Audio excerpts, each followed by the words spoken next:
জন্য প্রথম শুরু করেছিলাম ফুটপাত থেকে, একদম ফুটপাত থেকে।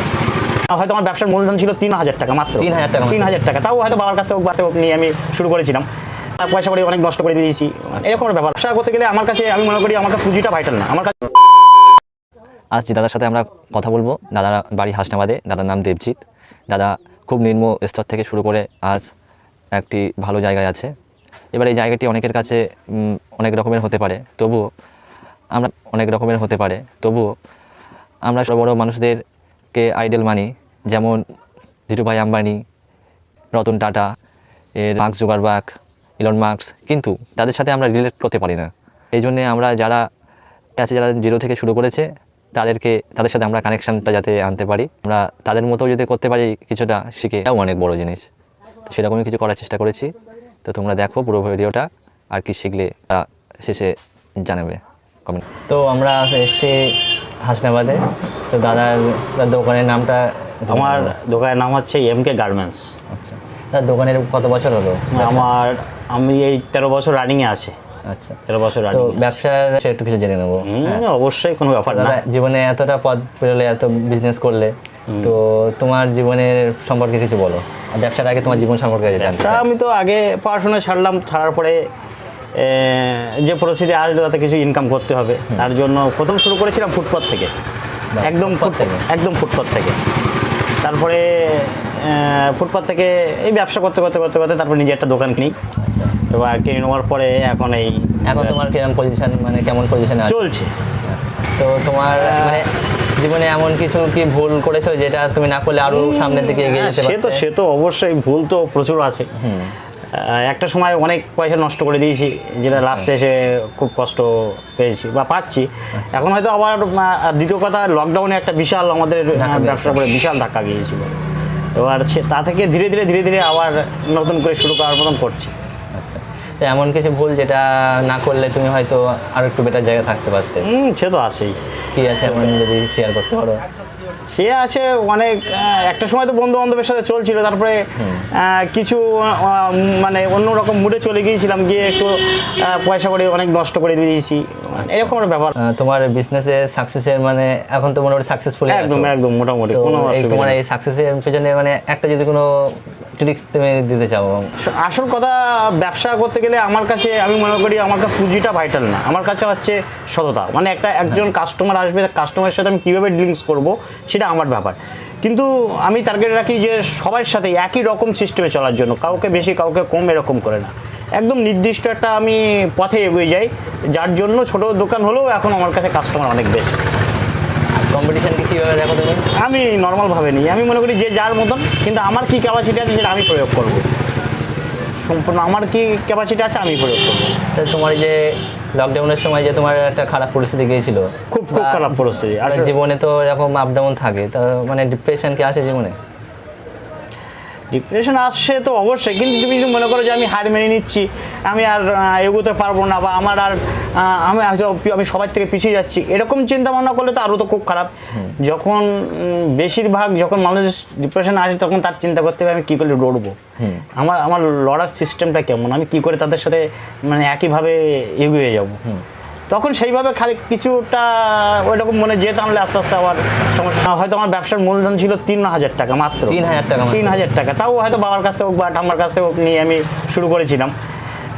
সেখান থেকে আমার বাবা 20 বছর বসতি, তেমনভাবে কোনো কিছু করে না, কিন্তু আমার সংসারে 8-9 জন লোক আছে, 7-8 জন লোক আছে।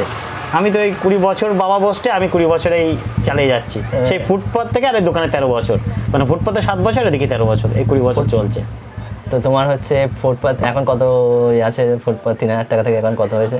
ওটা কি, আমি দোকান কিনে নিয়েছি। দুটো দোকান আছে। তারপরে আমার বাড়িটা, আমাদের গ্রামের বাড়ি ছিল, সেখান থেকে টাকিতে এসে জায়গা কিনেছি, দোকানে জায়গা কিনেছি। কিছু বাবারও হেল্প ছিল। এবার তারপরে সেখানে বাড়ি করা করে, এর ওদিকে বাবা কিছু হেল্প করেছিল জায়গা কেনার সময়। আর আমি তারপরে বাড়ি করলাম। এটা টেলার্সের একটা দোকান ছিল, লেডিস টেলার্সের কাজ করি, এখনও করি আমি। কিন্তু দোকানটাকে একটু সাজাই নেওয়ার জন্য মনে ভাবলাম যে না, আমাকে আর একটু কিছু করতে হবে। তারপরে একটা পরিবেশ নিয়ে এসে আমি এটা গার্মেন্টসও করি, প্লাস লেডিস প্লাসের কাজও আমার এখনও হয়, মানে ওটাও আমার ব্যাপক আমার কাস্টমার আছে। তারপরে এটা আমি চালাই, আমার দুটো দিকেই চলে, কোনো অসুবিধা হয় না। এখন ওই দোকানটা গার্মেন্টস করে নিয়েছি, ওদিকে টেলার্সের কাজ করে আমার কাছে, তাও 5-6 জন মানে মেয়ে কাট যারা তৈরি করে তারা কাজ করে, আমি এখানে কাটিং করে দিই, ওখান থেকে কাজ করে, তাহলে এগুলো চলছে মোটামুটি। এখন সামনের দিকে এগোনো যাবে, মানে এটা সামনে কি কোনো প্ল্যান আছে তোমার, মানে বড়? না, আমার বড় ব্যবসা চেয়ে আমার হচ্ছে এখন অনলাইনে ব্যবসা করার বিশাল ইচ্ছা হচ্ছে, মানে দোকান থেকে, কিন্তু আমি যেন অনলাইনে যে ব্যবসাটা করতে পারি, বা তাতে কী হবে, অনলাইনে ব্যবসা করলে ধরো দোকানে ব্যবসা করার ক্ষেত্রে আমরা ট্যাক্সের দিকে যদি ঢুকি, অনেক সময় অনেক রকম ব্যাপার থাকে, কিন্তু আমি অনলাইনে যদি একটা পিস মাল বিক্রি করি, আমি সরকারকেও কিঞ্চিত হলেও ট্যাক্স দিচ্ছি, আমিও সৎভাবে ব্যবসা করছি। এই জন্য মানে অনলাইনে ব্যবসার দিকে আমি বিশাল মানে অগ্রগতি, যেহেতু যেভাবে ডিজিটালি সব কিছু এগোচ্ছে। হ্যাঁ, এবার নিজেকে যদি দোকান ব্যাপক চলছে, দেখো তোমরা আছে, তার মধ্যে কাস্টমার এসে গেল, যাই হোক সেটা আমরা ম্যানেজ করে নিলাম, কিন্তু আমার এখন অনলাইনে পরে ব্যাপক ঝোঁক। এখন সত্যি কথা বলতে আমি ইউটিউবে বা পেজেও আমি সাইট তৈরি করছি, যাতে আমি মাল দিয়ে বা সেখান থেকে কোনোভাবে অনলাইনে লেনদেন করা যায়, মানে সেভাবেও আমি চেষ্টা করছি, এরকমভাবে চেষ্টা করছি। তো ওটা কি সিস্টেম হবে, কিছু ভাবা হয়েছে প্ল্যান, নাকি প্ল্যান চলছে এখনো? না, ওটাও চলছে, মানে আমি রেডি করছি, এবার ধাপে ধাপে আমি এগোবো। এবার নিচে এগুলি তখন তোমরা আরও ভালোভাবে দেখতে পাবে যে কী সিস্টেমে চলছে বা কী হচ্ছে সব কিছু, তাহলে আমাদের চ্যানেলে শেয়ার করা হবে। একদম একদম একদম, কোনো ব্যাপার না। আর তখন যে তুমি ভাবছো আমারটা হয়ে গেলে তোমারটা শেয়ার করবো না, এরকমও কোনো ব্যাপার নেই। একদম যা দেয় না ভগবান, তার একদম ভরপুর দেবে। আর তুমি যদি মনে করো ভগবানের এন্ট্রিতে গিয়ে কিছু করার চেষ্টা করো, কোনোটাই ফায়দা হবে না, সবটাই বেকার হয়ে যাবে। মানে তোমার মধ্যে সততা বা একদম সাধারণ চিন্তা রাখতে হবে যে কাউকে ক্ষতি করব না, এটাই আমি মনে করি। আচ্ছা, তোমার মতো যদি কেউ এরকম শুরু করতে চায়, তো এখন দেখি যে সবাই একটা চাকরির পিছনে দৌড়াচ্ছে, ঠিক আছে, সেই জায়গা থেকে যদি বিজনেস শুরু করে কেউ, তাহলে সে নিজেও করতে পারে, তাহলে সে তার জার্নিটা হয়তো সহজ হয়। তো সেই ক্ষেত্রে কি করলে ভালো হয়? আমি আরেকজন কি করে ব্যবসাটা, মানে সে যদি শুরু করার ইচ্ছা থাকে, আমি বলবো শুরু করার আগেই তার এই ব্যবসা সম্পর্কে জানতে হবে। না হলে আমি যখন ফুটপাতে শুরু করেছিলাম, আমার ফুটপাতেও একজন গুরুদেব ছিল, সে আমার জামাইবাবু রেডিমেডের ব্যবসা করতো। তার কাছে আমি 6 মাস 1 বছর ছিলাম, বা তার ভাব বুঝে আমি আস্তে আস্তে ফুটপাতেও শুরু করেছিলাম। তবে বিজনেস করার আগে তার সেই বিষয়ে খুব জানতে হবে, না করলে সে ঠকবে। কিন্তু বিজনেস করাটা যে কোনোভাবে খারাপ সেরকম না। তুমি একটু আগে বললে কি যে হচ্ছে তুমি কি ভুল করেছো, আমি এই বিজনেস করতে লকডাউনে আমি সিকিম বেড়াতে চলে গিয়েছিলাম, সেখানেও আরও বন্ধু বান্ধব আরও অনেক বন্ধুদের সাথে বা আরও অনেক সাথে আমি অনেক টাকা নষ্ট করে দিয়ে এসেছি। এটাও আমার একটা ভুল, মানে ওটা আমার আরও পজিশন ভালো হয়ে গেলে, লকডাউন মিটে গেলে তারপরে যদি যেতাম, তাহলে আমার ফাও টাকাটা নষ্ট হতো না। তবে ঘুরতে যাওয়া এটা আনন্দ, তখন ওটা মনে চাপ ছিল, আমি চলে গিয়েছিলাম। তাহলে ঘুরতে ভালোবাসে? তাহলে একদম, আমার ঘুরতে ব্যাপক ভালো লাগে। আমারও ভালো লাগে। হয়তো আমার কোথায় ঘুরতে যাওয়া হয়েছে তোমার জীবনে? এমনি এসব দীঘা পুরীতে যে আমি কতবার গেছি তার গুনতের বাইরে, মানে অনেকবার গিয়েছি পুরীতে, কারণ পুরী আমার খুব ভালো লাগে। আচ্ছা। আর পুরীতে যাবো রিসেন্ট, চলো একসাথেই যাবো, কোনো ব্যাপার না। পুরীতে আমি অনেকবার গিয়েছি, এবার দীঘা বলো, বলো দার্জিলিং বলো, সিকিম বলো, মানে এরকম মোটামুটি যে যতটুকু, আমি তো হিসাব মতন 25-26 বছর বয়সে আমি কোথাও বেরোতে পারিনি, শুধু কলকাতা ছাড়া।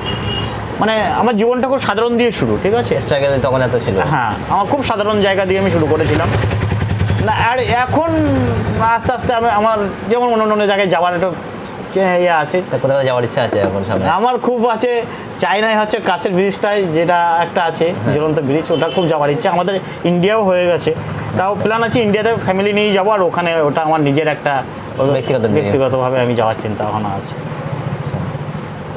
দাদা, আর একটা কথা, যে তোমার সাথে তো আমি মোটামুটি অনেকদিন ধরে দেখছি, তো তোমার সবসময় দেখেছি যে মানে ইয়ং ছেলের মতো সবসময় ফিট। না, এটা অস্বীকার করা না, আমার বয়স তো 35-36 বছর হয়ে যাচ্ছে, কিন্তু আসলে আমি বয়সটাকে তেমনভাবে আমি মনে করি না যে আমার বয়স হয়েছে। আচ্ছা।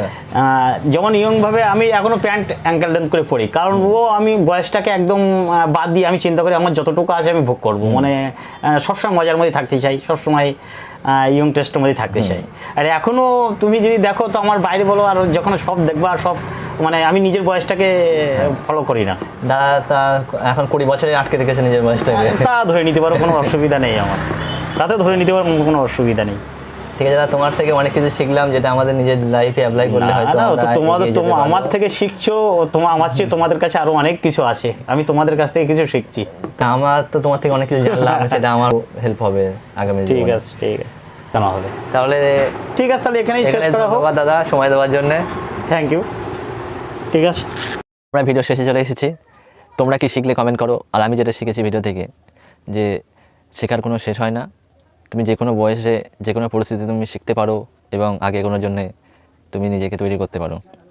আর একটা জিনিস যেটা শিখলাম, যে টাকা পয়সা হয়তো অনেকেই ইনকাম করে, কিন্তু ইনকাম করার পরে সেই টাকাটা সঠিক জায়গায় খরচ না করে হয়তো অন্যভাবে খরচ করে ফেলে, যেটা সেই জায়গায় না করে আরও বেটারভাবে কিছু মানে সঠিক সময়ে খরচ করলে হয়তো সেটা সঠিকভাবে ইউজ করা যায়। এটা আমি শিখলাম। আর এটা আমার লার্নিং। তোমরা কি শিখলে সেটা তোমরা অবশ্যই কমেন্ট করো, আর ভালো লাগলে শেয়ার করো, যেন আমরা কি এরকম আরও মানুষদের আনবো, কীরকম মানুষদের আনলে তোমাদের শিখতে পারবে নতুন কিছু, কমেন্ট করে জানিও। ধন্যবাদ।